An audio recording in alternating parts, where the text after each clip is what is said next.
Good afternoon, friends. I welcome you all to the IOE lecture series organized by School of Social Sciences, Hyderabad Central University.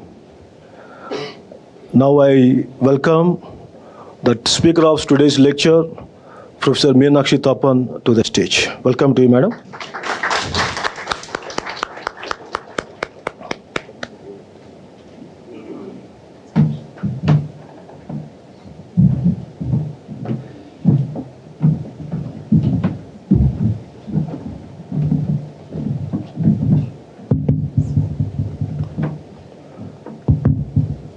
Respected Professor Jyotirmay Sharma, Dean School of Social Sciences, respected Professor Meenakshi Thapan, the speaker of this today's lecture, Professor Vinod Jairath, our former teacher and one of the eminent scholar in the field of sociology, and all the faculty colleagues from the Department of Sociology and all other departments, and my dear student friends. It gives me immense pleasure to welcome you all to the University of Hyderabad Golden Jubilee lecture organized by the School of Social Sciences. I must say a few words about the Dean of our Social Sciences, Professor Jyotirmay Sharma. He was a person behind organizing the series of lectures as a part of the 50 years of School of Social Sciences at Hyderabad Central University. So now I'm going to introduce Professor Meenakshi Thapan to all of you. Professor Meenakshi Thapan has obtained her MA, MPhil and PhD from Delhi University in the Department of Sociology, and she taught at the Department of Sociology and she served as head Department of Sociology. She also served as the director, Delhi School of Economics, and head of the D.S. Kothari Center for Science, Ethics and Education of Delhi University until October 2019. She is the trustee of G.D. Krishnamurti Foundation of India and currently the director of Rishi Valley Education Center in rural Andhra Pradesh. She has traveled widely teaching, speaking and contributing to university departments all over the world. She is a recipient of a number of prestigious awards, and her most well-known work is Life at School. It is the Life at School which primarily opened the doors of sociology of education as well as the anthropology of education to a number of students who primarily works in the field of social sciences and humanities, not only India, for that matter, entire South Asia. And she is also known for, let's say, publishing a number of books. I'm going to highlight some of her important works here. An ethnographic study published by, Life at School, an ethnographic study published by Oxford University Publication way back to 1991, and also some of our latest writings are related to work, family, and integration, Indian migrant farmers in northern Italy, and also G.D. Krishnamurti Educators for Peace, published by Routledge in 2022, and G.D. Krishnamurti and Education and Society, and Themes and Perspectives and Practices, published by OEP, and Ethnographies of Schooling in Contemporary India. These are some of our latest publications. And also, I must mention that she is the series editor for Orient Black Swan and Oxford University Press, as well as the Sage publication. So I wish to highlight that she is one of the few scholars from Indian social sciences who worked with one of the eminent sociologists from France by name Pierre Bourdieu. In fact, she also wrote another book on the writings of Pierre Bourdieu, and the Department of Sociology at the University of Hyderabad has immensely benefited from a series of visits made by Professor Meenakshi Thapan at the different historical junctures, starting from 2002 and 2017, just to mention few historical events. So, madam, it gives me, I consider it as a great honor to introduce you on this auspicious occasion. Now, I request you to deliver your lecture. Over to you, madam. Good afternoon. I'd like to first thank the University of Hyderabad, especially the Dean Social Sciences, for inviting me to deliver this lecture today, for giving me the opportunity, and to former student when I last visited here, who's now the head of the Sociology department, Professor Nagaraju. So I'm very grateful. As you know, as they mentioned or they didn't mention, I retired from Delhi University in 2019 in September and moved to Rishi Valley in Andhra Pradesh, where I have been working with young people, with children and young adults for the last few years. It's very different from university life, being in a school, but it's very enriching. And that's where this paper or the talk today is coming from, because I see the urgency with which we need to bring about a change in society, and that change can only come about if we work with the young. So I'm going to share some thoughts with you about the transformative role of education in contemporary India. Okay, in a world racked by violence of different kinds and our strong and rigid attachment to identities that perhaps also perpetuate this violence, how do we view our role as citizens in a democracy? I argue that it is the role of education, especially school education, to help students develop the skills necessary for critical thinking through educational processes and practices, so that we may exercise voice as agency in very troubled and fragile times. Please bear with me, because these are a series of thoughts I've just put together for this lecture. I'd like to just read out a brief extract from Elizabeth Minnick, The Evil of Banality, who's written this book on Hannah Arendt Revisited. For many years, I quote her, I have been asking myself, how do they do it? What was going on in the minds of those whose job it was to kill, to colonize in the Third Reich, Armenia, Bosnia, Rwanda, Kosovo? Too many times and places. What were they thinking when they faced their victims? Among them, acquaintances, friends, unthreatening strangers and workers they saw every day. How can people enslave, exploit unto death, rape as an act of war and genocide, and traffic in children? It's a very old and always searingly new question, to perhaps which there are many answers. And for me, this opening statement echoes what many of us consider the dominant and recurring theme of the 21st century, in the same way as it also reflects the events of the 20th century. How is violence perpetuated by human beings to other human beings? In India, in Gaza, in Ukraine and Russia, and in the rest of the world. What compels us to act in ways that are bestial and inhuman? Why is it that we are unable to think through and understand with responsibility about the repercussions of our actions? Going further, why is it that we are unable to make choices that reflect a moral judgment based on reason and compassion?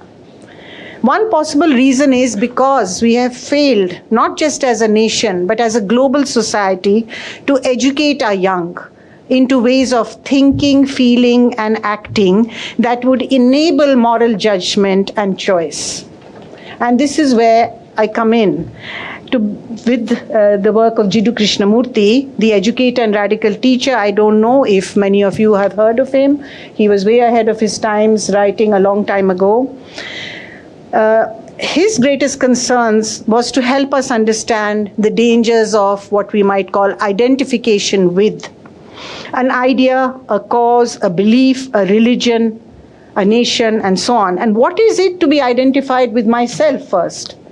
Okay, is there a myself? Or is even myself a series of images which thought has put together, calling it myself? And here I'm quoting him. So, and with that, we wish to identify with this assemblage of images, so to speak.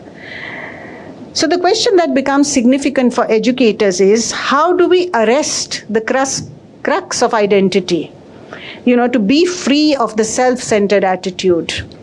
A child or an adult who identifies only with the self, his desires, their fulfillment, perhaps without concern for others, is a self-centered person, seeking gratification, pleasure, fulfillment, often at great human cost.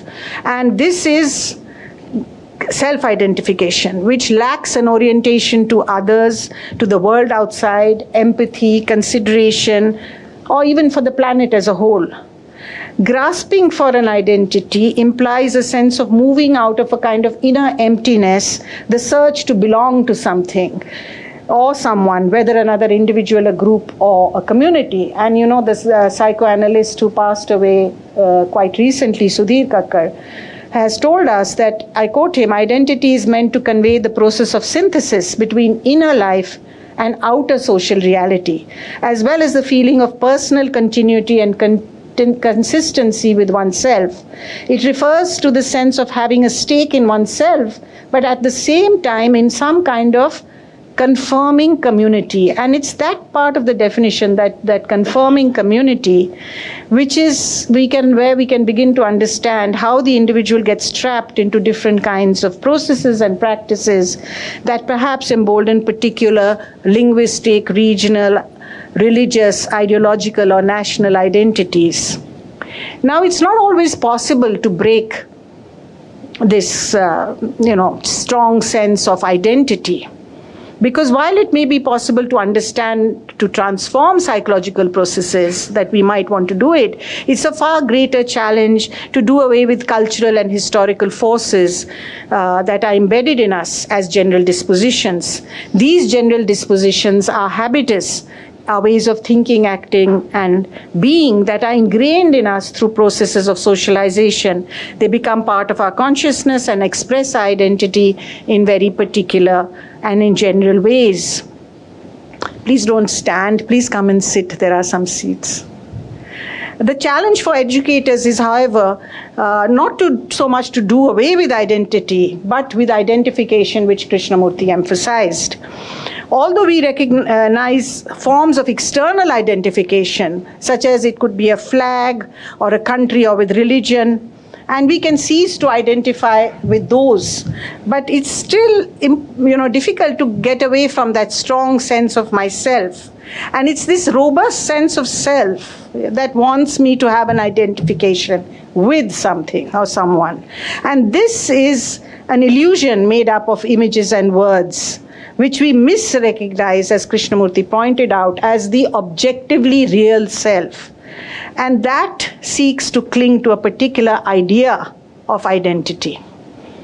So in a sense, identification puts an end to inquiry and to discovery. In order to stay afloat, the mind is always tethered to something, an ideology, I've already said this, to position, power, institution, and such anchoring will not actually allow us the freedom to experience or experiment with that which is probably unknown still.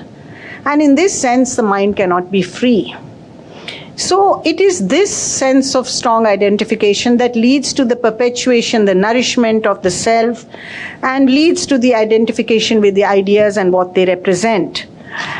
So this, when it goes to an extreme, results in division, engenders conflict, and often end up with situations that celebrate war, terror, and violence. So all attachment to identities, particularly group identities, creates exclusion and difference and is therefore dangerous. Nationalism, which expects loyalty and patriotism as twin aspects of commitment to a single national ideology, Krishnamurti pointed out several times, cannot offer us that sense of being part of a larger humanity. So I'm not arguing that we do away with identity altogether. It is a part of who we are or who we think we are. It's important to recognize that. And as humans, we do have a responsibility to others, to the earth, to life in its all forms of interconnectedness. We are not isolated individuals in society, but a part of the web of life, disparate as it may be, but nonetheless united in our humanity. And this is true of those who work in the biological sciences would know how nature, everything in nature is interconnected. And often is depending on one, it depends on the survival of another. It's a similar with humans, but we don't often want to look at ourselves like that. And our most intimate forms of relationship are often based on violence. And it's possible we do not even see this as violence because we are so mundane, it's become so mundane and part of our everyday life. And we go for therapy, we do counseling, but we cannot end the violence.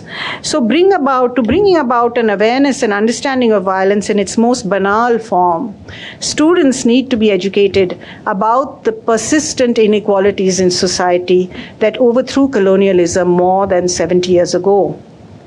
And I also want to say that belonging at the same time, the word, when we say to belong, is not actually circumscribed or limited by religion, caste, community, family, or the nation which one belongs to. If we do that, we are identifying too closely with one aspect only of our identity, because identity is never fixed. Those who work on diaspora studies, migration, and refugee studies would know that people who simultaneously inhabit different cultures, different nations, move between identities in very natural, flexible manner. It's not fixed, and they are therefore, in a sense, even unknown to themselves. Their essence of identity, which they inhabit, is unbound and open, without being rootless. And it's always open to the changing movements that encapsulate our interdependent lives. Of nature, identity in movement, fluid swept into a storm, subsiding into a gentle wave. I'm referring here to, some of you may have read the poem by Pablo Neruda where he talks about the wide ocean and how the ocean comes and goes, but at its core is the arch of identity, which remains, it's like the soul. And that is not moved, but at the same time, there is this flexibility in going out and coming back and interacting with others. There's a kind of diversity of experience that the ocean. Please come and sit somewhere. Don't stand. Come.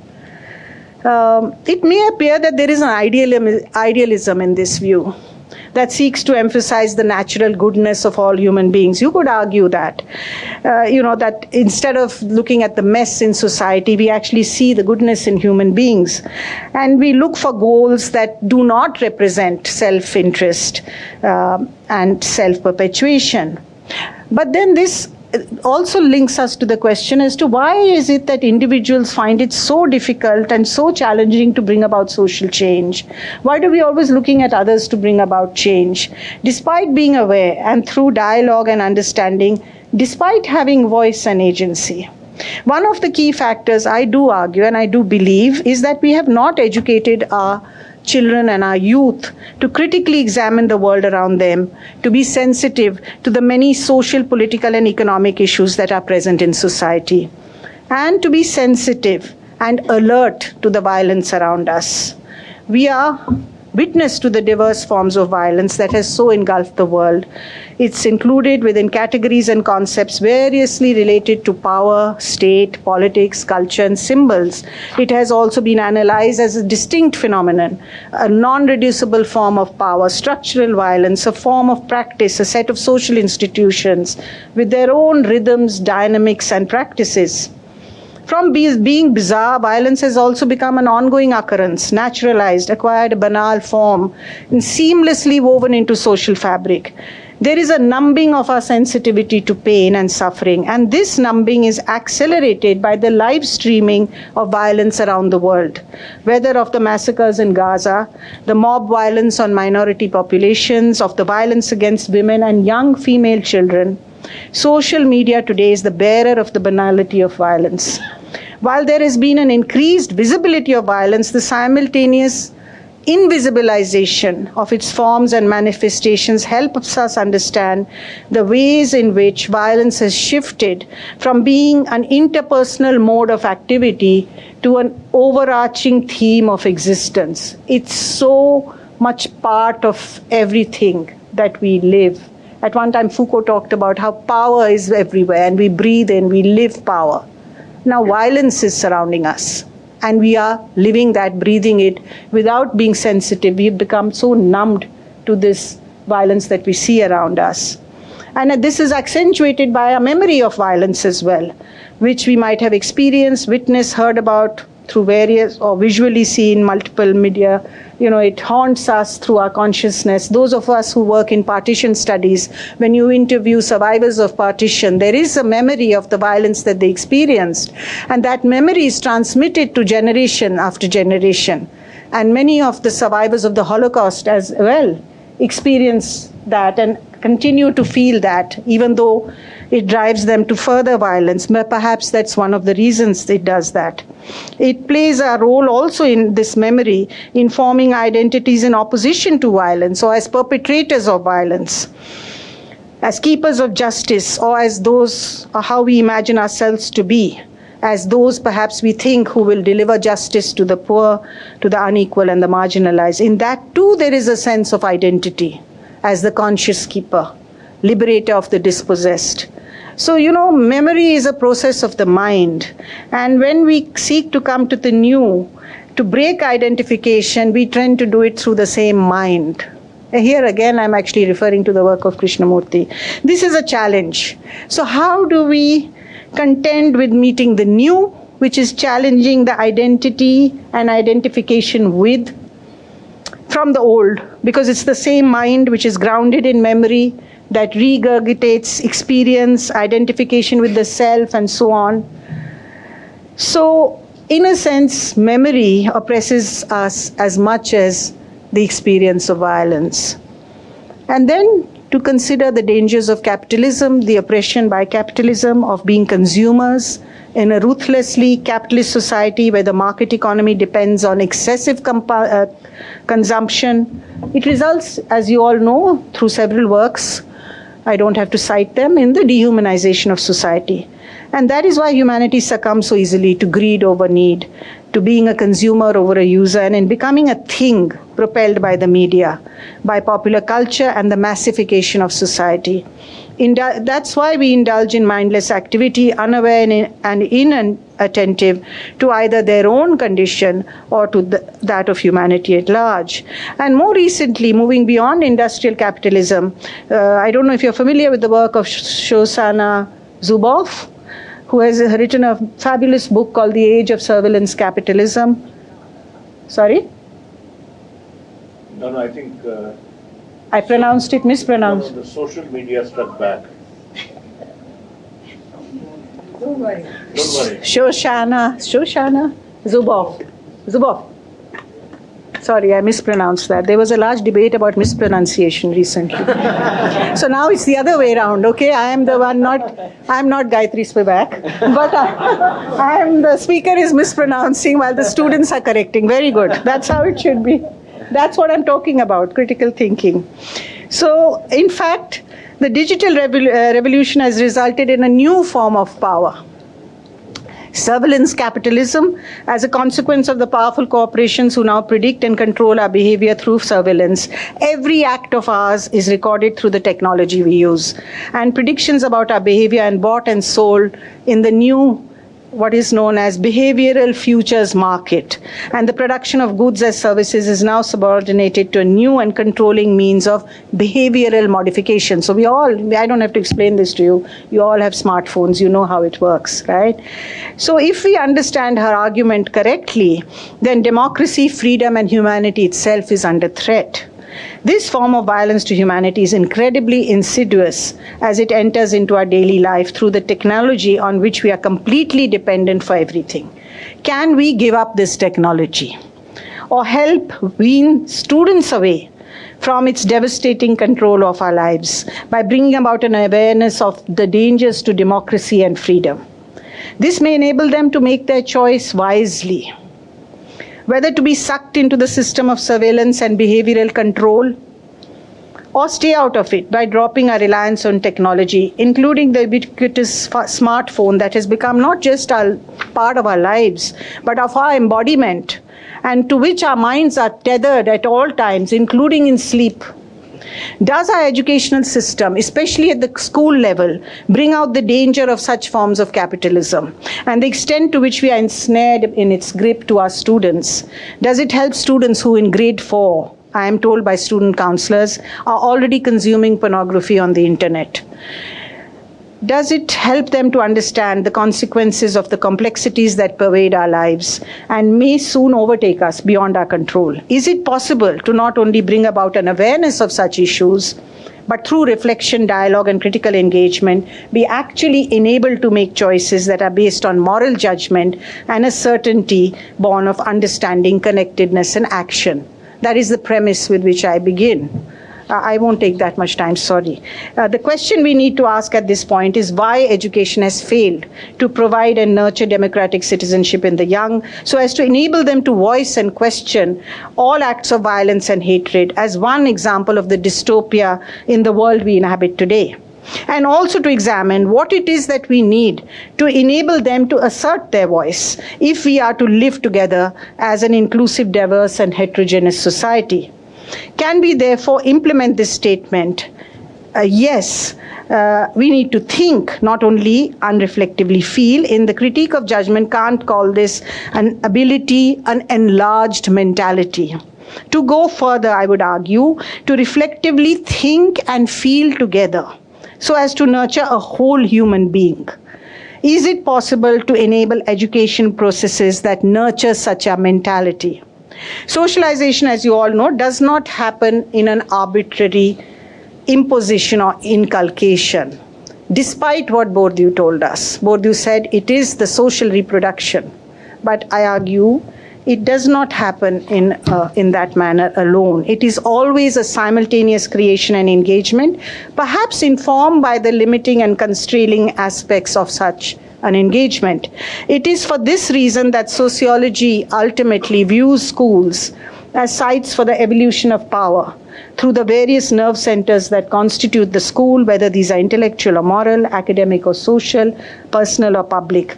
Power in the school is everywhere. In the textbook, in the teacher's pedagogic process, in the assertion of authority by the management, in the many rules and regulations that keep schools in business, and by the sheer presence of what it means to be in a school. And for example, the school uniform that all schools insist on, except for very few, is only one instance of how schools seek to discipline students into passive, docile bodies. In this somewhat oppressive process, how does this human subject find space for articulation, voice, and resistance? How indeed is the self constituted in the school vis-a-vis the pedagogic encounter that remains essentially a political act charged with intent and meaning? Political because pedagogy, including textbooks, teaching methods, and the curriculum are all perpetuating selected representations of the social world. Are students silent spectators and mere cogs in the machinery of school life, as Foucault would have us believe? Or is it possible to find voice? It is possible, but with a caveat.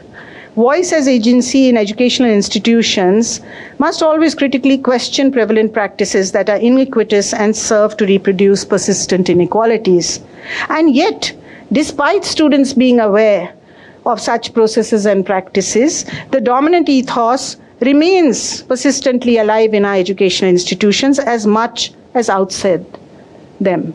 And this is the impasse in educational practice. Many of you who work in the sociology of education would be familiar with the work of Paul Willis, who wrote an excellent ethnography of a school in northern England, where he found that students from the working class backgrounds would often be the ones in resistance to the dominant school ethos, but in actual fact, despite their resistance, were reproducing not only their same work culture, but also their own identities in the same manner in which they were being actually socialized to.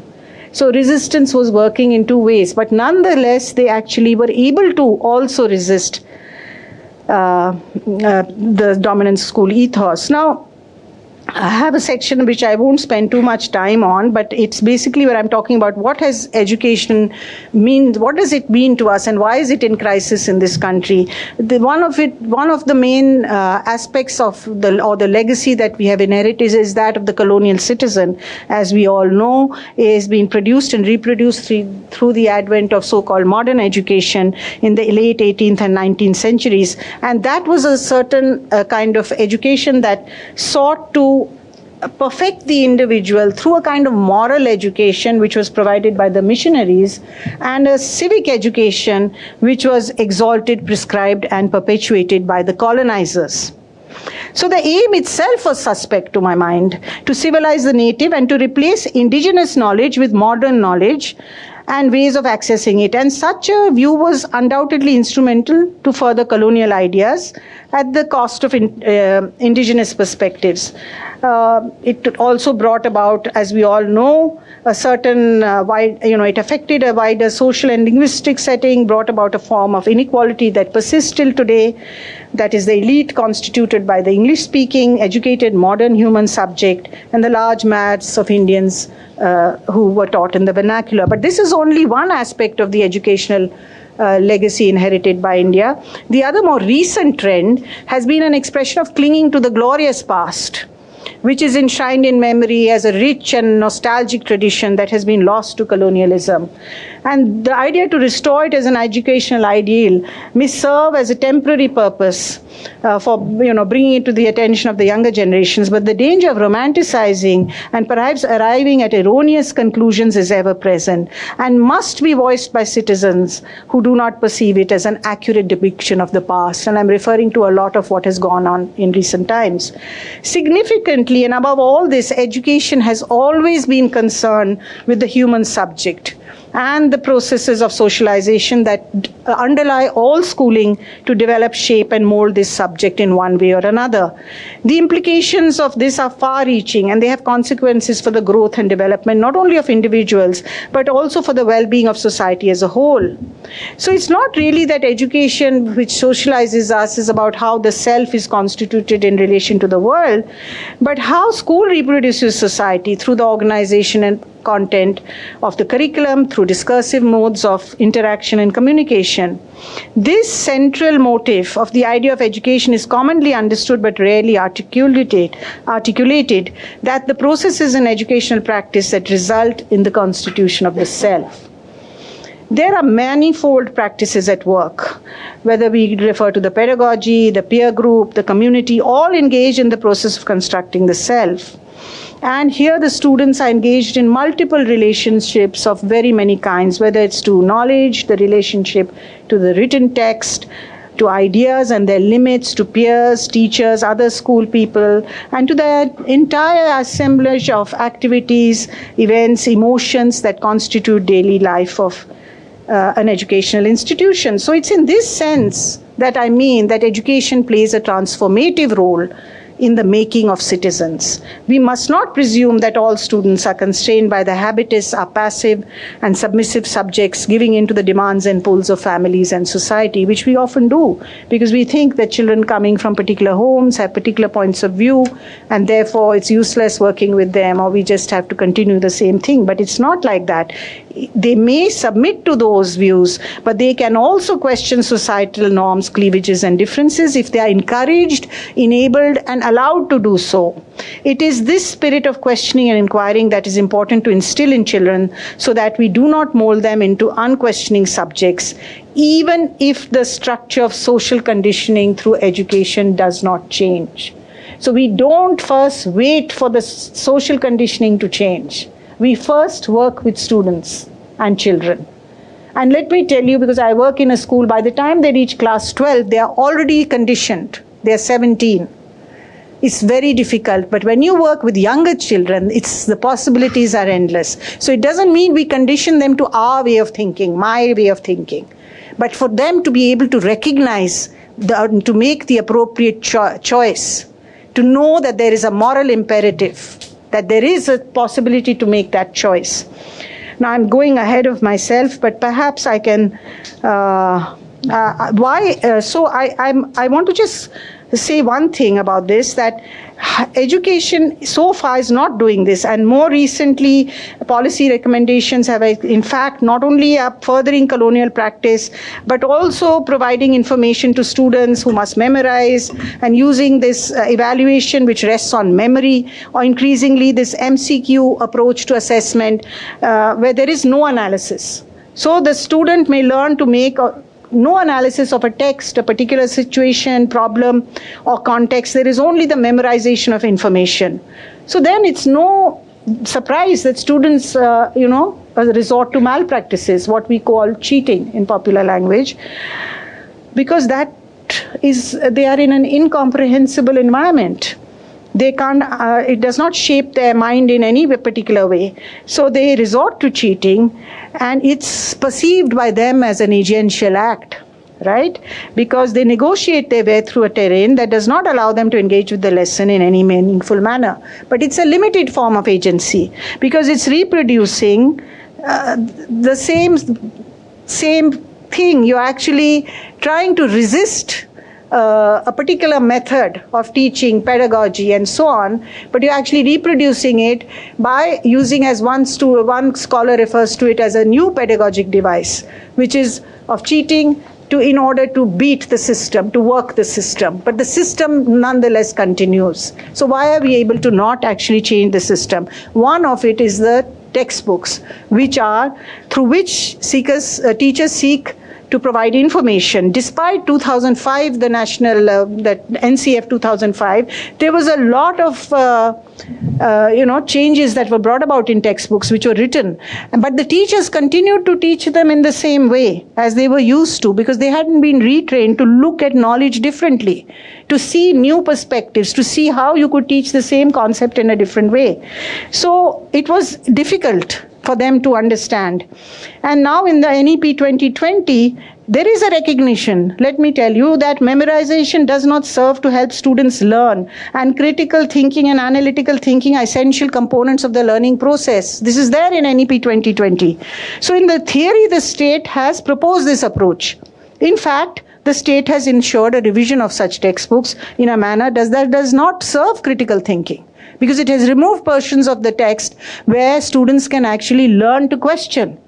So you can see how the state is saying one thing and doing another, and thereby once again perpetuating the same system. So the role of the state, I'm not emphasizing that the individual alone has a role to play in change, but that is where we need to begin. But the role of the state is essential in not only the provision of equal access to educational institutions, which has improved remarkably in the last decade or so, the recent ASAR report points to that, but also provide the resources and infrastructure for enabling and the practices and processes that ensure critical thinking, pedagogical flexibility, and themes that enable and encourage social justice.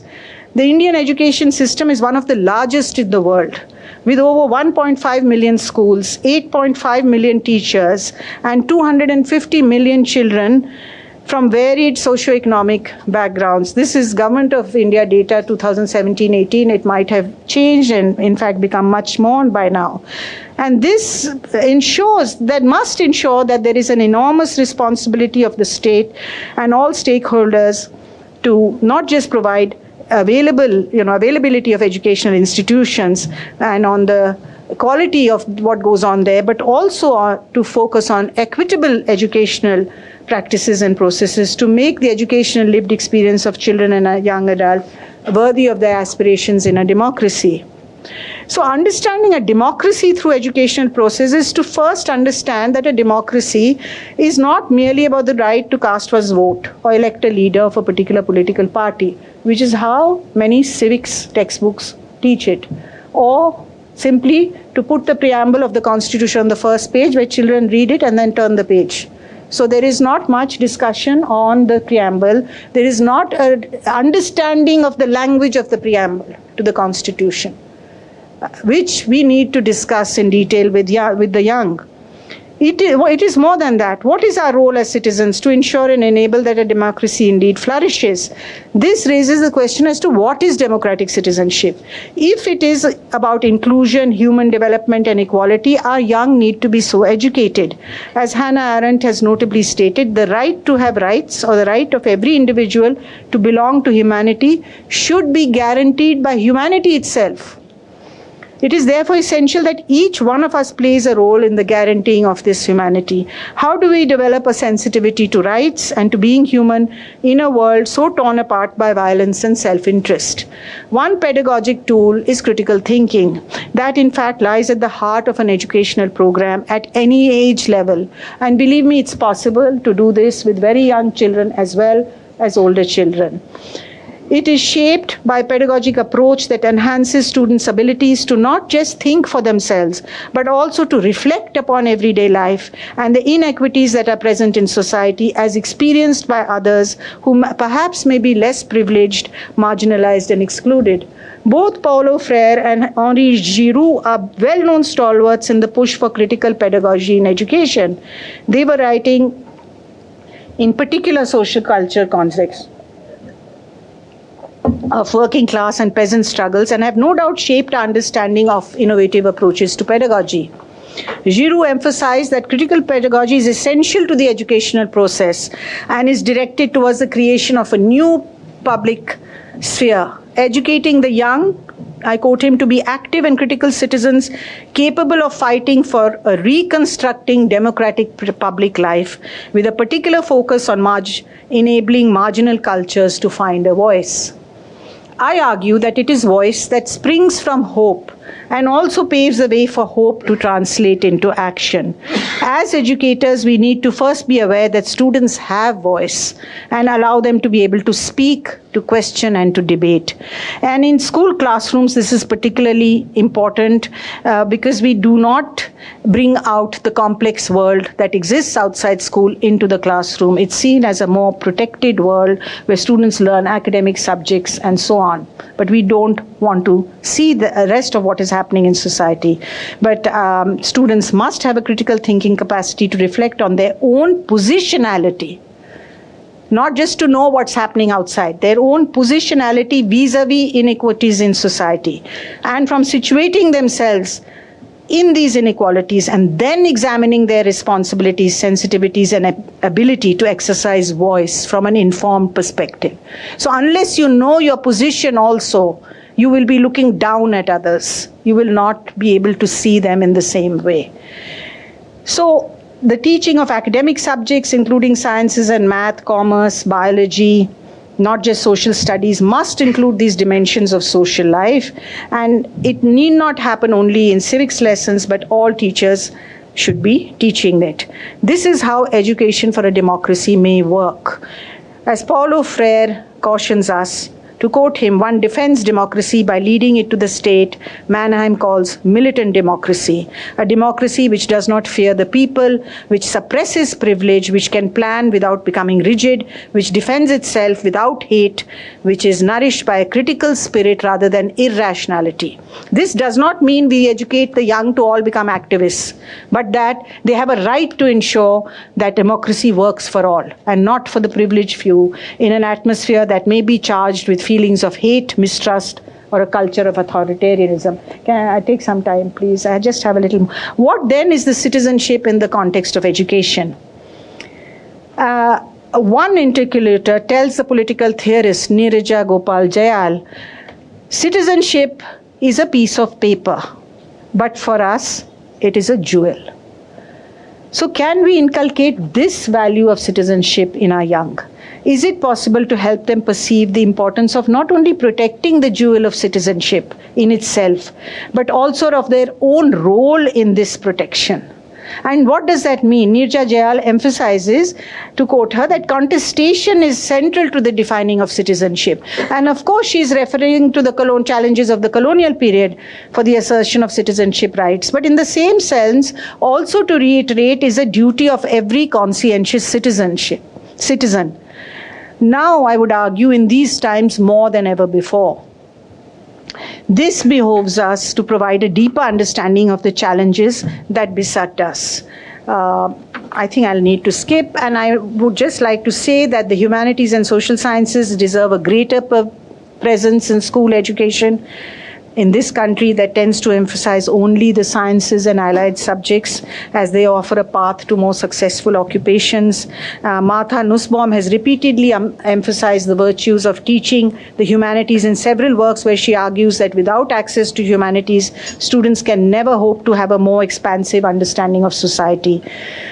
To quote her, to become world citizens, we must not simply amass knowledge. We must also cultivate in ourselves a capacity for sympathetic imagination that will enable us to comprehend the motives and choices of people different from ourselves, seeing them not only as forbiddingly alien and other, but as sharing many problems and possibilities with us, and so on and so forth. So there is no effort, especially in public education, to help students, and I'm coming here to the last point of my paper, to in fact understand their emotions as they are growing up and what they're experiencing within their inner selves. So it's not just the sharpening of cognitive abilities that is important in school, but also that helps us, no doubt, to access and retain knowledge, or perhaps to even create new knowledge, but to also focus on the emotional dimension of growing up. Krishnamurti used to say that it's like two horses pulling a cart, and one horse is the cognitive aspect which you develop and shape to such an extent that the person can be highly successful. But the other part, which is the emotional part, is not developed in school education. And so what is going to happen to that cart? Because it's going to fall apart, it's going to be in disarray. And so therefore, it's important to focus on the nurturance of emotions. For example, growing up as a Dalit child with a particular caste and gender identity is a particular experience that includes experiences of humiliation, marginalization, exclusion. Do our schools work with upper caste children and from upper class backgrounds to help them understand and experience this world and engage with children from those backgrounds with an empathetic lens? Do we help low caste children to work through their emotions, help them to build self-esteem, inner strength, despite their lived experience? I'm continuously taken aback by the lack of awareness among students in very different school settings. Several schools in Delhi that I have studied, in Ahmedabad and in the South, that question the affirmative action for the marginalized sections of society. They argue for meritocracy, with very little understanding of the inequalities present in society and in education. So unless we do this, we work with them, we are in fact helping the divisiveness and education exclusion that marginalized youth face later in institutions of higher education. For example, in your own university. It is imperative to bridge this gap between children who are excluded and those who view themselves as entitled and privileged due to a number of reasons. So to work again towards democratic citizenship that builds and nurtures empathy, compassion, and equality must be the task of educators in this country. As much it is the task to build competent students who fly into professions of engineering, medicine, or whatever else is the preferred goal. Now, why do I emphasize emotions so much? Neuroscientists have long been stating that thought does not define our understanding. Krishnamurti often used to refer to consciousness as thought feeling with a hyphen. That is, the consciousness is not empty of feeling, but it's also not empty of thought.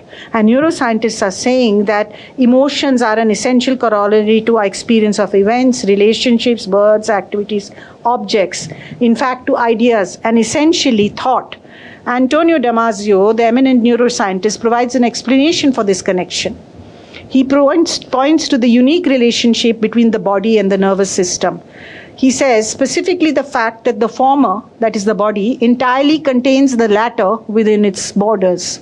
He further adds, to quote him, the nervous system, including its natural core, the brain, is located in its entirety within the body proper and is fully conversant with it. End of quote.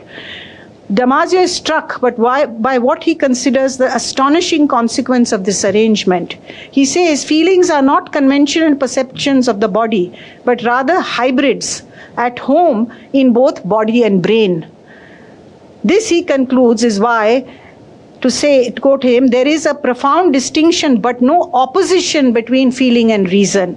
why we are feeling creatures that think and thinking creatures that feel. It is significant that Damasio has made a bold claim that our consciousness, which shapes our entire experience of life, is not a mere brain activity, but a complex embodied phenomenon governed by the nervous system activity that we call feeling. And then if this is so, and we believe and agree with the claim of neuroplasticity, the fact that the brain can change, that there can be the possibility of mutation is ever present, then we do not merely focus on the cultivation and development of cognitive abilities alone, but we also simultaneously work on the nurturance of emotional development in children and young adults. If there are two sides, thought and feeling, of the same coin, then and they always work together, we need emotionally healthy and mentally robust citizens to make informed choices based on some kind of moral judgment. And this is what this kind of guiding principle creates possibilities for enriching and nurturing emotional learning in school situations. And here again I talk about how fear, in fact, that is so central to schooling processes in India, where the authority of the teacher is paramount. Children are afraid of tests and examinations, of teachers, of their peers, of all kinds of things that go on in competitive schooling in India. It's more important to work with emotions. There's an atmosphere that's created where it's inappropriate to actually creative, pedagogic, cultural and social spaces of what a learning environment should be.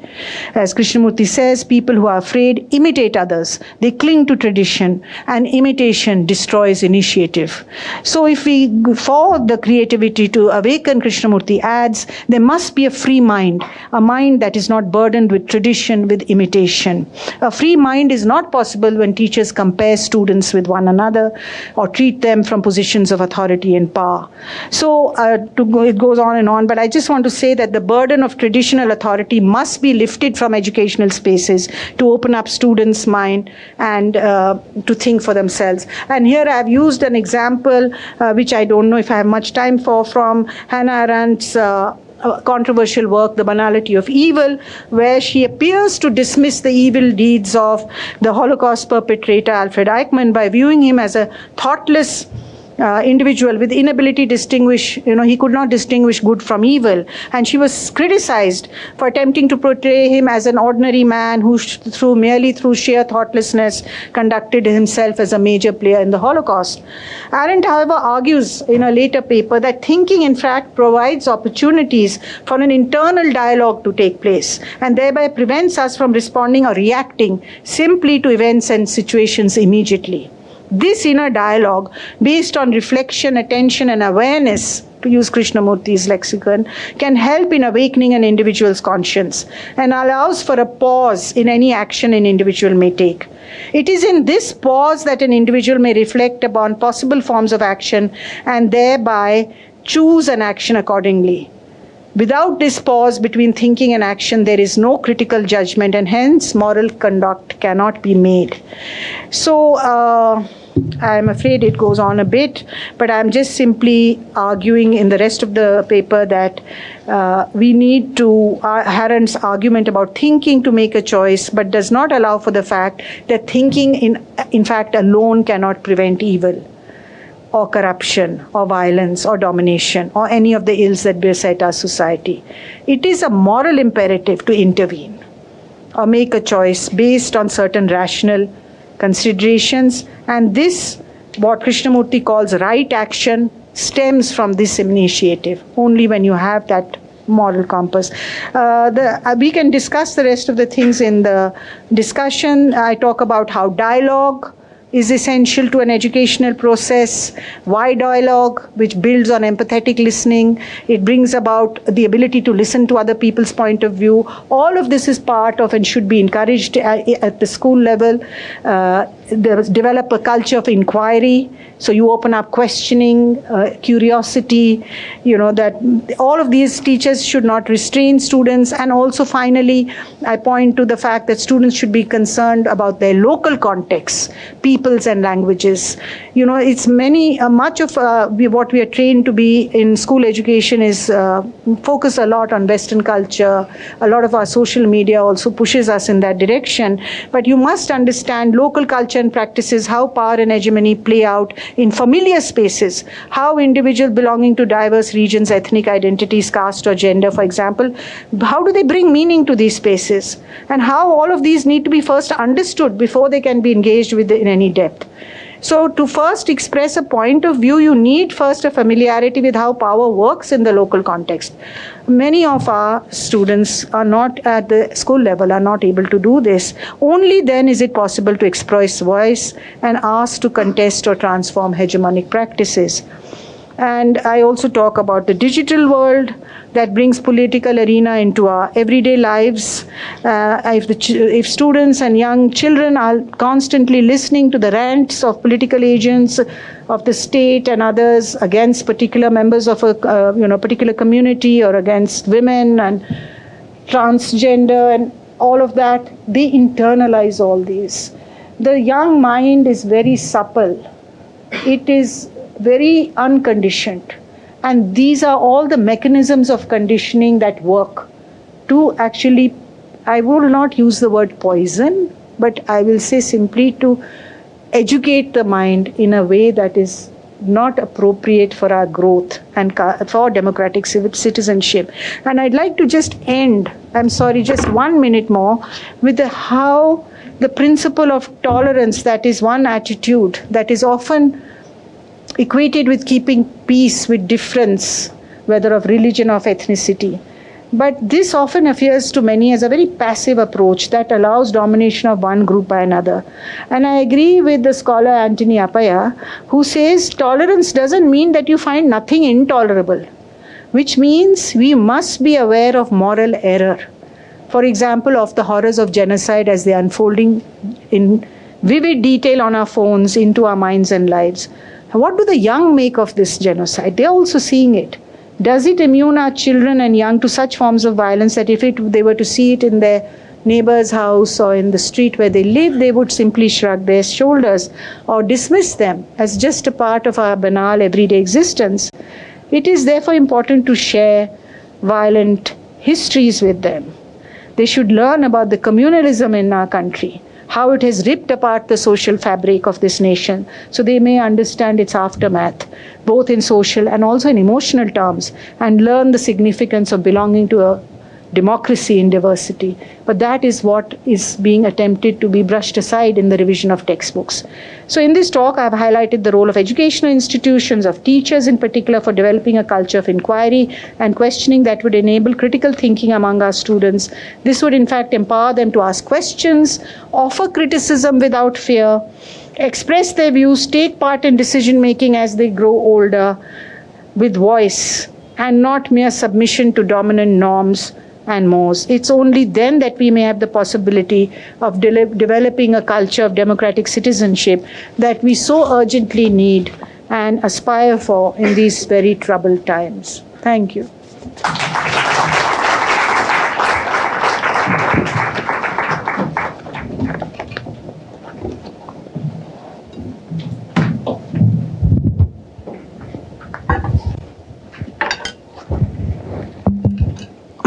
Thank you very much for delivering a thought-provoking lecture, madam. As you rightly mentioned, the mainstream education, which primarily organized on the principles of the colonial citizen as an educational ideal, the concept used by Krishna Kumar, primarily cultivates one model of education based on the ideology of the state at the different historical junctures. So given the nature of the education as an ideological state apparatus, where the state and the mainstream civil society trying to cultivate one particular model of education, as you rightly mentioned, the societies are primarily moving towards the dehumanization and also the naturalization of injustice. So that's where the very idea of the violence, injustice, and the diverse forms of discrimination, marginalization are primarily referred as a part of the routinization of the everyday life. So one of the reasons, as you rightly mentioned, by invoking the writings of Paulo Freire, as well as Paul Willis, who talks about the critical forms of education, which primarily negotiate the important meanings in relation to the idea of education as a means of reproduction as well as resistance. But when it comes to the question of the Indian model of education, unfortunately, we are primarily following the culture of silence. Though the entire world primarily follows the Aristotle model of education, which primarily believes in one-dimensional form, though similarly in the context of India, we are working with the idea of education, which primarily cultivates the sense of culture of silence. So when there is an absence of, let's say, critical pedagogy, when there is no scope for the inquiry, so what kind of, let's say, education system we are going to, let's say, visualize in order to deepen the democratic spirit? So the way in which you have narrated the whole, let's say, argument primarily reminds me the writings of John Dewey, almost way back to, let's say, 80 years ago, who primarily dwells on the questions of democracy and education. I think this is the time in which, in the 21st century, when the democracy is in danger across the countries, we need to, let's say, revisit the idea of education in order to deepen the spirit of democracy. Thank you very much, madam, for your wonderful lecture. So now the lecture is open for the dialogue and discussion. Open to you all. Yes, please identify yourself, and the question should be brief. Yeah. Am I audible? Yeah. I'm Pawan. I'm from School of Economics. Thank you for the lecture, ma'am. I wish it is one-on-one conversation. I could have asked a lot more, but I have a slight tangential two questions. Before two questions, I also have a request. I need a book recommendation on sociology of education within Indian context, because I'm from economics. I want to understand that part. And the second question is, I'm passionate about education, so I would like to visit Rishi Valley School, and is there any possibility? I want to know that also. The question, coming to the question, as I said, it's tangential. Can I just answer the first part about your book? That is Bowles and Gintis. Samuel Bowles and Herbert Gintis have written a book on economics of education, which looks at how the education replicates the workplace in industrial capitalism. So have a look at that. As an economist, you will appreciate that. What is the name, ma'am? It's by Samuel Bowles, Bowles, and Herbert Gintis. Right. Yeah. The question, coming to question, ma'am. So, of late I was reading this book called India's Accelerating Growth by Karthik Muralidharan. So broadly the gist of the education part is human development would follow the growth. But I also read this paper by an Oxford economist, Land Pritchard, where he ran this correlation between the education and the growth, which he didn't find. So his point is that it's only growth which would alleviate the poverty and not the other way around. So it is essentially growth which would bring up the human development, not the other way around. So that's slightly nuanced. So I want your views on that. And the second question is, ma'am, again, I also listened to a podcast by Bizu Rao, who himself an alumnus of Rishi Valley School. Bizu Rao, he's a World Bank economist. Vijayendra Rao is his official name, I guess. So he was mentioning, he's an economist, so he was mentioning it's unfortunate the education and economics are being dominated by numbers and data a lot more now. So there is a need of sociology and anthropology within these domains. But my question is, when it comes to the research of sociology or economics or any social science for that matter, they're extremely complex, intricate, because a lot of unquantifiable ideological aspects gets into the research. So how as a researcher, I should be careful of that, and how as a reader, as a layman, I should be wary while reading, because same matter could give a different results by two people who have different ideological views. So those are my questions. Quickly answer. So I just want to say that if you look at it as an economist, the numbers give you the big picture. The statistics about education or the decline of education or the inability of students to access schools or whatever, when you look at they give you the big picture. But it's, sorry to say, but the work of social anthropologists and sociologists, which gives you the experience of actually education that different kinds of children are experiencing, or the work of teachers, or the role of teachers, or what is happening within the educational institution, even if you're looking at textbooks. It is only when you look at it in some depth, which requires some kind of qualitative analysis. It's not going to come only from number crunching. And this has always been a debate. I come from an institution where economists and sociologists were neighbors, and they would often ask us that you just tell stories. You don't actually quantify anything. But we would say you only do numbers. You don't tell us what's lying at the heart of your work, because you haven't talked to people. You haven't actually enriched your work through discussion. So I think you have to find a balance between the two, and perhaps look at both kinds of work to understand the state of education in this country. I am not denigrating the work of economists. And that takes me to your first question about growth and development. And let me tell you that it's not the first time this has happened. I was recently at an event in Delhi University at the Delhi School of Economics, and I was shocked to hear my new Vice Chancellor of Delhi University, who concluded the the inaugural session of the 75th anniversary celebrations of Delhi School of Economics, by saying that as economists, because large number of economists were sitting in the audience, including people like Geeta Gopinath, who's from the IMF, and who are all alumni of Delhi School. He said that the big debate is between growth and inequities in society. And I think he got it slightly wrong there, but anyhow, he said that. And he said, I think today we have to focus only on growth, because we have to take India to Viksit Bharat, and we cannot look at inequality. I mean, he didn't say it, but what he implied was looking at inequalities is a waste of time. So just let's focus on growth. But that growth, without this, where is it going to lead?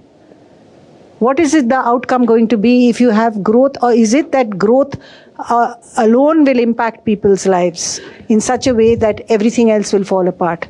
I think it's a complex situation.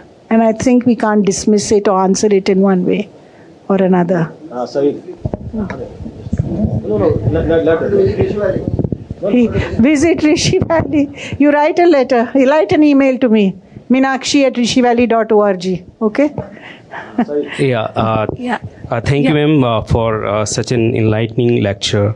I have two brief queries. One is actually when you say that the teacher should, teach the criticality, or they should really enhance the agency of the learners. There is a question related to this. That teachers, are shaped in such a way they are not teaching, or they are not actually treating their students as the living being, or that they should have a very empowered agency. Recently I was reading a work of Professor Farah Faruqi, Education in a Ghetto, and she actually observed that even the teachers who are from the first generation, and they had very struggle, and they also did a lot of hard work, and fought the system to reach to this place. Even they also become blind to this idea of teaching critically to the learners. That's the one thing. Perhaps the system has made them so, or the policies, or the kind of the management is there. Those are actually the primary factors. So one is, the question is about the very idea of teacher education in that case.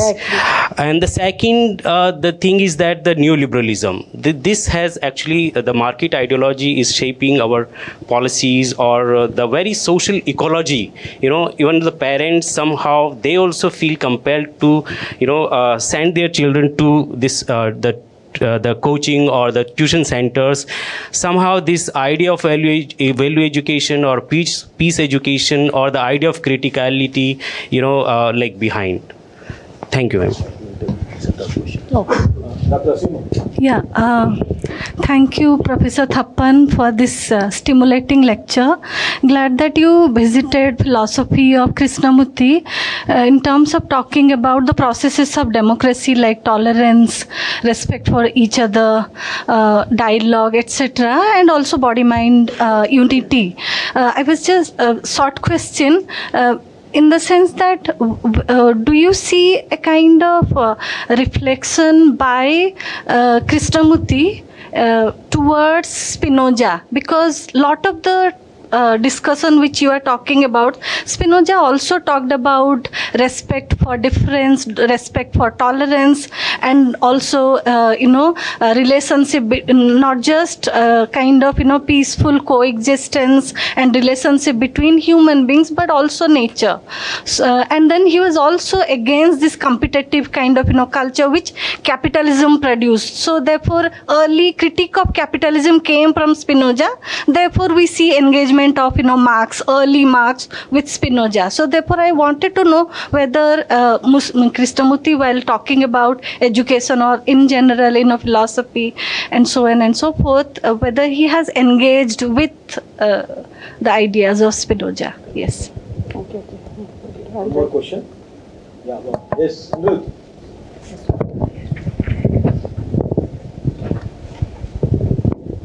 Thank you, ma'am. Respected ma'am, you said for a global society to progress, school should engage in critical thinking. Myself... That's a very short summary of... Oh, yes.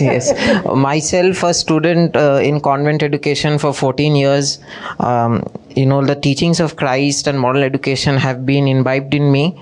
So, pushing us to look into the world through a different criticality. So how does that criticality pan out with the criticality of moral education and convent education that we have received in our schooling years? Okay, so the question about teacher education, yes, I agree completely. That's critical to this whole process. And teachers are, in a way, the state has actually, I have worked in the Delhi University Department of Education for some years when I was in DU. And I want to say that teacher training is abysmally low, focusing on this. We focus more in teacher training centers on knowledge, on academic lessons. They are given lectures on different philosophers, whether it's the work of Tagore or Krishnamurti and so on, but no real engagement, and also no engagement with how to take that forward in your classroom. And I think the work that teacher education is imperative. The Krishnamurti Foundation India here, Mr. Alluri is sitting right here. They have started a teacher enrichment program, but that again is open. It's open to all, and there are many probably government school teachers who might use that. But the outreach is that many. Right? The state needs to take this into consideration so that it becomes part of the curriculum. And that is what we have to work towards. And it has been pointed out by many from when Krishna Kumar was director of NCRT, but it has not happened so far because the teachers are there. In fact, even the students we taught in the Department of Education, when I used to go to supervise them in the classrooms as part of their practice teaching, they would teach in a way contrary to what we had been doing with them in the college. And we asked them, why do you do this? But ma'am, I have been told I have to finish this, I have to finish that. So they very quickly get sucked into a different kind of mentality, which has nothing to do with many of the things we've been talking about. So it's a very difficult and complex process. And I think we need to not shy away from working on it in different ways together. So one is to see what are the non-governmental agencies. Only one is Krishnamurti Foundation. There are many non-governmental agencies working in education. How are they working with teacher training? Are they incorporating these ideas? They're all over the country. I think in Rajasthan, the one Barefoot College was the first one to start, one of the first to start. I don't remember your second question, I'm afraid. spectrum or the Yes, ideology. yes, it is there. So I agree with you. I would like to move on to the second question on Spinoza. And I don't think Krishnamurti engaged in the sense in which you are asking intellectual engagement. He was a philosopher in his own right. I don't think he did not claim or he did not study any philosophy. He did not, in fact, pass any examination. Yeah, he was not, he studied in different institutions. He was taught finally by private tutors. And he developed his own understanding of what is happening in the world and how to overcome it. And one difference that I can say from just listening to you, I'm not well read on Spinoza, but to listening to you, I feel is that Krishnamurti saw a way out of this situation, and that way was working on ourselves. So not even when he was talking to children, he would say that he's asking a young child in Rishi Valley in one of the talks, discussions with children, that so do you see the violence around you? Yes, sir, it's very bad. People are killing each other. The child is telling him. He says, yes, you are seeing all that. Tell me what you'll do about it. No, we have to tell them to stop this, that. He said, no. Look at yourself first. There's no point talking about non-violence or the ending of violence out there. First, we have to understand ourselves. So what I find different in Krishnamurti from other philosophers is one, this thing of looking inwards at what are you doing with your life and can you make a change. And secondly, he's setting up of educational institutions. Not just in India, we have 6 schools, we have 1 women's college in Banaras, and we have 2 institutions outside India. And that because he thought working with the young is the way forward. To be able to help young children perceive the reality in an atmosphere of affection, non-authoritarianism, and without fear, without comparison, without competition. So I know we are working with, our schools are small, 350 children in one school. So it doesn't mean that we are addressing a large population and we're going to see a revolution taking place. But as he used to say, even if one child goes out with a mind that is different, there will be a change. He will be bringing about change in the world where he is or she is. So I think I wouldn't compare Krishnamurti because he didn't have a philosophy per se. He was not a philosopher in the structured sense. Every philosopher has, there's a discourse and there's a coherence. Krishnamurti would often contradict himself in different lectures. So you have to go with him, and he didn't leave a blueprint for us that this is how we have to work even in his educational institutions. We just discover each day as it comes. It's a process, it's an unraveling, and it's a continuous process. Sorry, I'm going on a bit. And then the Christ, the question about Christ and moral education. I think I'm not talking about that kind of morality. I'm talking about a moral education. I didn't use the word moral education. I meant a kind of a moral imperative that allows you to take a decision. It could come from anything, perhaps from your convent education. It doesn't mean that that's excluded, but it's not just that we must have a religious education in order to be moral. Because that then can lead us in. There are so many schools, what are they called? Shishu Mandirs. They are also teaching religious education, but that could also be dangerous in some sense, right? So I don't mean morality emanating from a religious discourse. I mean a morality which compels you to take right action. And how will you do that right action if your emotions and thinking, thought are connected? That you're not just thinking thoughtlessly going and doing genocide, but actually thinking together with feeling and pausing, not reacting. Krishnamurti used to talk about awareness, to be aware of every action, even when you're engaged in that process of relating to somebody. And then through that act, that pause. Sorry, I'm going on. Raman. Hello, ma'am. Thank you for that fascinating talk. So, I'm a sociology student and I also used to be a student of political science. So, my question is coming from both places. It's a short question, but a two-part question. So, the first part is, what can we as students or young social scientists do to incentivize the state to truly, reform education, not just theoretically speak about it, but execute it? Because as I see it, currently there is no incentive for politicians in our country to do, really reform education, and it reflects, it's not really a potent electoral issue, and I think around 3 or 4% of the budget goes to education. So that is one part of the question. And the other part of the question is, I also see it as something beyond a structural issue, or at least structural issue with the state, which is also a societal issue in that sense, which is how we view knowledge as a society. We see knowledge as instrumental, a means to an end rather than an end in itself. How do we approach this too? But yeah, that's my question.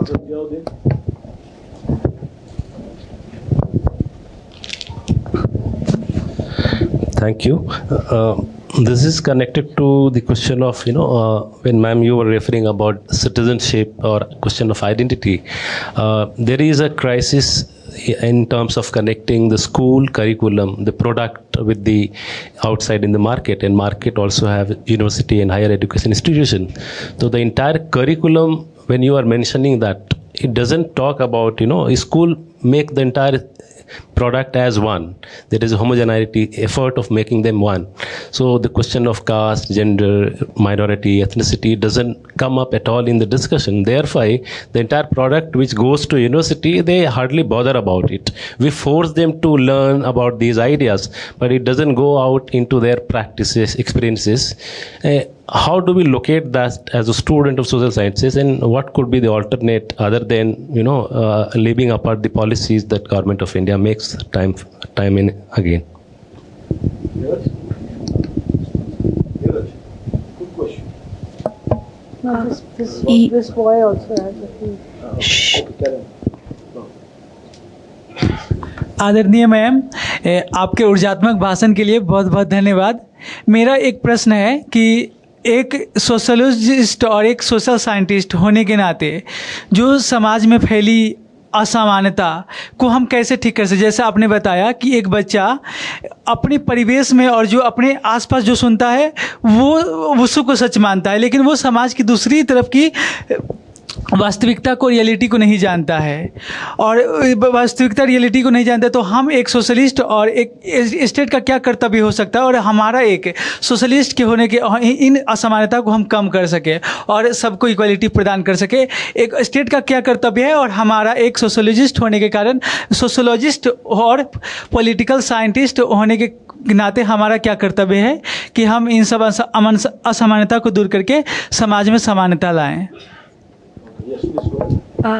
Hi, ma'am.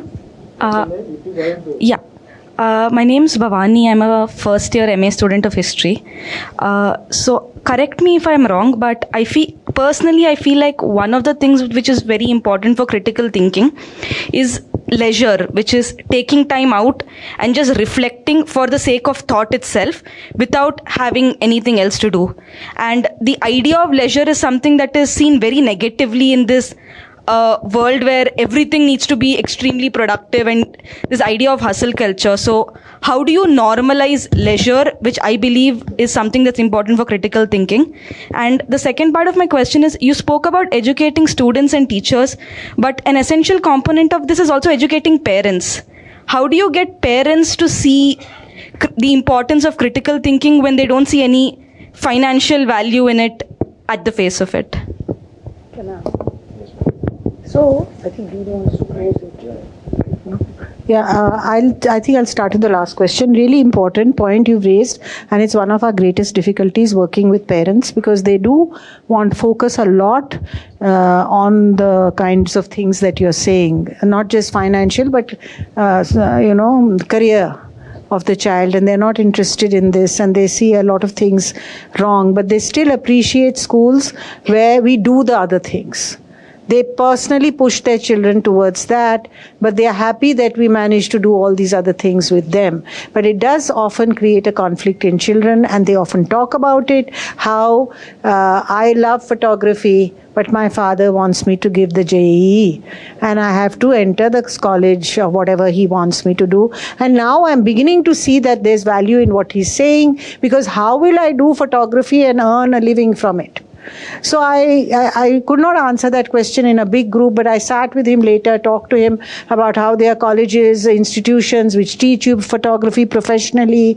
You can go to one of those institutions, we can list him, we can introduce him, and he can then convince his father that he will make a living out of it, and it doesn't have to be just a hobby. Similarly with music, we've had students who love music, who perform extremely well, but are convinced by their parents that they cannot make it a career, and they have to do. So there's no doubt in what you're saying. And Krishnamurti often said it's not just the relationship, as you've pointed out, between teachers and students. It's a three-pronged. It's the parent is part of that relationship. So we work with parents in the school when they visit. We have sessions with them. They listen to us. They nod their heads. They're very appreciative of what we say. But in the end, they do what you say. So I'm afraid you have to keep working on it. I don't give up. That's the only thing. Once we give up and say, this is the way it is, somebody else asked a question about structural, that it's structurally there, what do you do? So you can't just give up and say, yes, it exists. Inequalities, आपके सवाल का जवाब दे रही हूँ. अब inequalities हैं society में. इसका मतलब नहीं कि हम बैठ जाएं और सोचें कि अब हम इसके बारे में कुछ भी नहीं कर सकते हैं. या हम कुछ कर सकते हैं, but बहुत छोटा होगा हमारा. That's another question I'm often asked. That my contribution will be so little. What will change? But you'll change a way of thinking for that young person with whom you are. You'll change that little worldview in which they inhabit, their little dimension of life. Can you bring about that awareness in young people? And one of the ways I wrote another paper on Dalit autobiographies. I have done this in the Delhi School of Economics, where when we're teaching sociology of education, we have ethnographies of all kinds of schools. Not only Rishi Valley, which you so generously mentioned in your introduction, but of many schools. We don't only show them that, but try to bring, but there's no ethnography of Dalit children done by a sociologist. Geeta Lambeson has done some work in that area, but not an ethnography.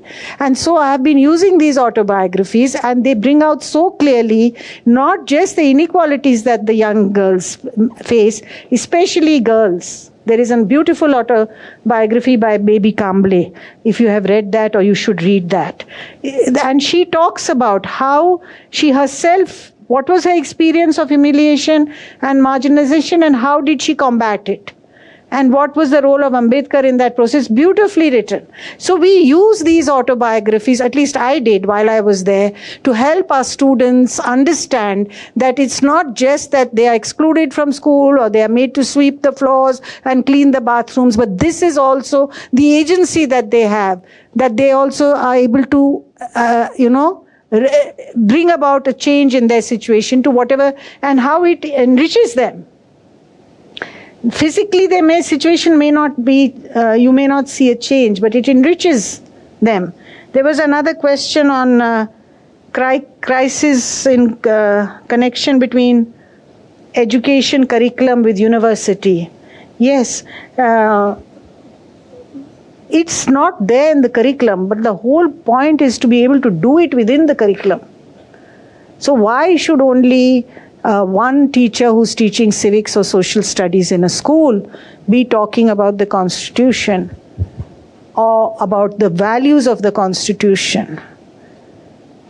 And we ask many of our teachers. I in fact got them the preamble from a bookshop in Bangalore, and history teachers, economics teachers, commerce teachers, just take one day out of your class week, and just sit with the students, talk about this. See, where they must know what they can do in society to build a democracy. So I don't think we should wait for the curriculum to change, because it will be like this. It is going to be a curriculum that emphasizes, because they have to pass exams, they have to have a career. We need engineers in times of this climate change. You need environmental change. You can't do it without people who are technically qualified to do so. So I'm not rubbishing all those aspects of education. You know, we need all the work that people do. Medical doctors, you need all kinds of professionals. But within that, how do you actually bring in all these things to address this question of how inequalities can be addressed? Not just by sociologists, by you, sitting in your classroom, sitting at home, talking to your parents. That's what we tell our students. Talk to your parents. My parents tell me about the good thing this state is doing, for example. Often our children say. So what is your view? And how can you talk to parents about your view? Do you feel afraid of them? Why don't you address them, ask them? So you have to build that confidence and have that confidence in yourself that you can do it. Do you understand, or should I say it in Hindi? ठीक है? Okay. हाँ ठीक है. बाद में बात कर सकते हैं. Thank you very much, madam. I'm sure there are a number of questions, but we are going to have a Chai Pe Charcha program after a few minutes. Now I request my colleague, Professor Aparna Rayaprol, to propose a vote of thanks.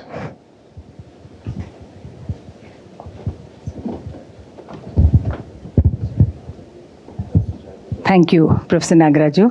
It's indeed my pleasure to thank our speaker for this evening's Golden Jubilee Distinguished Lectures, Professor Meenakshi Thapan. Thank you so much for making time. I know people think that retirement is something that makes people have a lot of time and they would come whenever you call them. But Professor Thapan is walking the talk, and she is living at Madanpalli in the Rishi Valley campus and literally working on all the changes that she's been talking about. It was wonderful because many of us in this room are teachers or aspirational teachers and educators, and I think a lot of self-reflection will take that away from us. And then it's also a challenge to create these citizens, and it's very disheartening when you say at 17 it's over, but then you know very well, because you were very much part of the system, that we still think we can make an influence at this level as well. So thank you once again for coming. I know it hasn't been easy for you to make this trip, but we are very grateful. On behalf of the Department of Sociology, I'd like to thank the Dean, Professor Jyotirmay Sharma, for his relentless energy in creating the Golden Jubilee lecture series. And I'd also like to thank his energetic and enthusiastic group of students who refused to give me their names to be read out this evening, because they all work as a team. Thank you very much also to the office staff of the Dean of School of Social Sciences, who have been working very hard and dealing with several of our departments and centers. I also thank our head of sociology, Professor Nagaraju, for being the chair this evening. And of course, it's also very much part of his own research, this field of education. And he has been very enthusiastic that Professor Thapan is our representative for this lecture. I'd also like to thank the Department of Sociology staff and the faculty, as well as the staff of the Raman Auditorium. I'm supposed to thank the Institution of Eminence first, but I may be excused for mentioning them a little later, but without whose support we would not have been able to have the series. Professor Ghansham Krishna, the director, has been very kind to the School of Social Sciences, and we'd like to place on record our thanks for him. Thanks to all the audience that has come, and thanks to Professor Jairat for being here today. He's one of us, but I thought I should, that whole relationship with Delhi University continues, and he was the first one to bring Professor Thapan to our department several years ago. 22 yeah. So thank you for all the questions and discussion, and I think the tea is waiting outside. Thank you.